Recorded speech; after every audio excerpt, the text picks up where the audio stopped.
Ô Edilson, é realmente uma coisa impressionante, tá? É realmente uma coisa impressionante o tamanho dessas perdas, porque, você quer ver um negócio? Vou te contar uma história. Acho que foi ontem até. Foi ontem. Acho que o Garcia e o Paulo estavam comentando isso hoje. O pessoal falou, o Irã tem F-14 antigo. Gente, vocês estão achando que guerra é só essa aviação? Vocês estão muito viciados nessa impressão de guerra americana aí, cara. Vocês estão muito viciados nisso. O chinês venceu os Estados Unidos, empatou isso com os Estados Unidos da Coreia, praticamente sem ter aviação. A aviação que a China tinha era mínima, era mais coisa fornecida pelo soviético e alguma coisa que voava da Coreia do Norte. O Viet Minh venceu os franceses sem ter aviação. Vocês estão muito viciados em Top Gun, gente. Tá muito Top Gun a mentalidade de vocês. Vocês tomem cuidado. Essa turma, eu falo sempre, eu sou brinco sempre. O xiita, a conversa é outra, né? Olha, cara, comandante, sempre falo o seguinte: o fator humano sempre vai ser o vencedor de uma guerra, especialmente se essa guerra for levada a um tempo muito prolongado.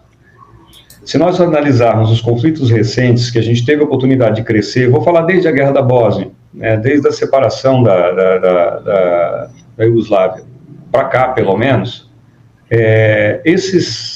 os conflitos eles tiveram a tendência de se desenvolverem por um período muito curto, né, muito rápido. Essa era uma necessidade das nações envolvidas, porque isso envolvia a sua economia, ela envolvia também a opinião pública, né, muito forte, especialmente a opinião pública. Eu não gosto de usar esse termo da opinião pública ocidental, eu diria das nossas culturas mais ocidentais, isso sim, porque isso também impacta em muitas outras nações também que não necessariamente estão no Ocidente.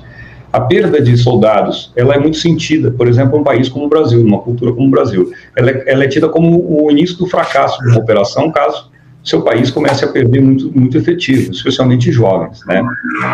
Agora, há modelos de guerra que não levam isso em consideração, né? Você chegar para um afegão e falar para ele que ele vai ter 100 mil perdas numa guerra de 40 anos, para ele, isto é o preço a se pagar por essa guerra de 40 anos. De fato, eles estão lá, não com 100 mil, mas com muito mais do que isso. Porém, você não vai tirá-lo do trono dele lá. Ninguém conseguiu fazer isso ainda. Então, é um custo que ele está disposto a pagar e que você não. Então, a mídia ela sempre trabalhou com esta visão da guerra relâmpago, a destruição em massa de armas do adversário e a tentativa de capitulação. Comandante, me diga a sua opinião. Isso aconteceu no Iraque na Primeira Guerra do Golfo? Sim ou não? Você diz perdas enormes por parte americanos? Por parte dos iraquianos, porque a guerra do Iraque ela pareceu uma guerra relâmpago, destruição de um país. Isso aconteceu ou não? Na sua opinião? Você diz ter essa visão do Ocidente? Sim. É diferente também, né, Dilson? Eu acho que muita coisa talvez não chegasse para a sociedade iraquiana, né? Eu não sei, eu não, confesso que eu não tenho como dizer, né? Mas uma coisa, eu concordo no raciocínio que você está colocando aí. A visão que certos povos têm com relação a baixas, com relação a resultados, é completamente diferente do Ocidente, bom, né? Para o iraquiano, ele sofreu uma invasão, ponto. A guerra não terminou no primeiro conflito do Iraque. Para o Ocidente, houve uma vitória retumbante contra o Iraque. Só que os Estados Unidos e o Reino Unido passaram quase 10 anos bombardeando o Iraque diariamente, destruindo infraestrutura e capacidade, justamente para impedir que o Iraque pudesse levantar novamente. A guerra não acabou nos 6 meses de conflito que foi vendido para a gente. Simplesmente isso. O conflito se arrastou até a Segunda Guerra do Golfo, até a invasão de 2001, novamente, até as operações que se desenvolveram na Guerra ao Terror. Então, aquele conceito de guerra relâmpago, ela não existiu e não existe nem sequer agora. O Afeganistão é outro exemplo, 20 anos de guerra e o Talibã retorna ao poder. Nós não estamos vendo esse tipo de conflito se desenvolver. O Iêmen está quase há 10 anos num conflito e para esse povo o que vai interessar vai ser a retomada das suas opiniões. Eu tenho uma visão de que o Iêmen pode se rachar ao meio, sim. Essa é uma questão que está acontecendo, né? Até porque já virou ali um problema de conflitos entre povos, tal como aconteceu na Síria, né? De grupos, né? Especialmente minorias que passaram a ser perseguidas ali e acabou culminando num conflito. Mas a ideia de guerra relâmpago ela é meio relativa, especialmente para esses locais que estão no conflito ainda. eles não enxergam que a destruição da sua infraestrutura foi suficiente para acabar com o conflito. Eles não se entregaram e eles não vão se dobrar. O Afeganistão não se dobrou e levantou. E hoje está desfilando na parada militar com equipamento militar doado, basicamente pelo invasor. Certo? Então eles venceram a guerra. Essa aqui é a verdade. Todo mundo gosta de enfeitar e dizer, se quisesse ter entrado lá, teria feito isso, aquilo. Olha, a Arábia Saudita tentou de tudo no Iêmen. E só não conseguiu. Os Estados Unidos é 20 anos de Afeganistão, né, Edilson? Não, 20 anos. Não somente os Estados Unidos e a Aliança Militar do Atlântico Norte teve inteira lá. E aí o que acontece? Essa situação desse conflito, ela não vai se resolver agora. Isso na minha opinião, é algo que não vai ser, não tem como ela acabar agora por decreto, simplesmente porque o rei saudita resolveu tirar um pouco o pé do acelerador ali, né, que é o que está acontecendo de certa forma. Há indícios de melhoria. Por exemplo, os sauditas liberaram cerca de 970 prisioneiros que estavam detidos, né, e isso foi um gesto, um manifesto de boa vontade, e também foi entendido ali, né, no Iêmen como um manifesto de boa vontade, mas de fato ainda não suspenderam todas as sanções, não suspenderam a presença militar, ainda permanecem as forças sauditas dentro do território do Iêmen, e aí a coisa ainda pode mudar daqui para frente. Pode, eu não tenho uma bola de cristal para dizer se vai ou não, mas eu vejo que a situação vai para isso.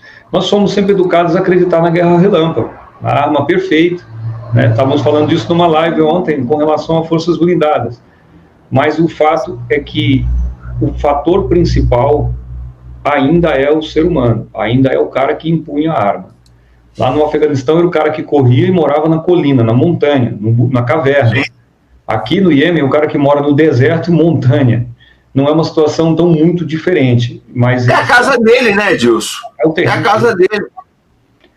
Mas devo falar que neste caso, ele é ainda um pouco mais complexo, porque a fronteira saudita não é muito longe e há efetivos sauditas que vivem basicamente numa condição climática, numa condição geográfica não tão diferente do iemita. E esse é um ponto que precisa ser destacado, diferente do americano que sai daqui do Texas para ir lá no Afeganistão lutar uma guerra nas montanhas. Um terreno totalmente diferente, uma cultura completamente diferente, espaço completamente diferente. Mas aqui nós estamos falando de povos que basicamente são separados só pela fronteira, né, que vivem ali na mesma situação. Né. O papel do Irã nesse ponto ele foi preponderante. O preparo do Irã e do grupo do Hezbollah, a gente já teve aqui para falar muitas vezes, muitas pessoas desconsideram o poder do Hezbollah. O Hezbollah ele tem um preparo muito grande, um serviço de informação muito bom. Ele contrapõe muitas questões do serviço de informação de Israel, inteligência de Israel, que na verdade são arqui-inimigos ali na região, e que ele também, como o Lineker costuma sempre enfatizar, apesar do Hezbollah ser um proxy iraniano, ele é um proxy que tem vontade própria, ele tem seus interesses próprios dentro do território do Iêmen, não necessariamente agenda, né? Sem sua agenda própria, né? Mas concorda com as opiniões do Irã ali.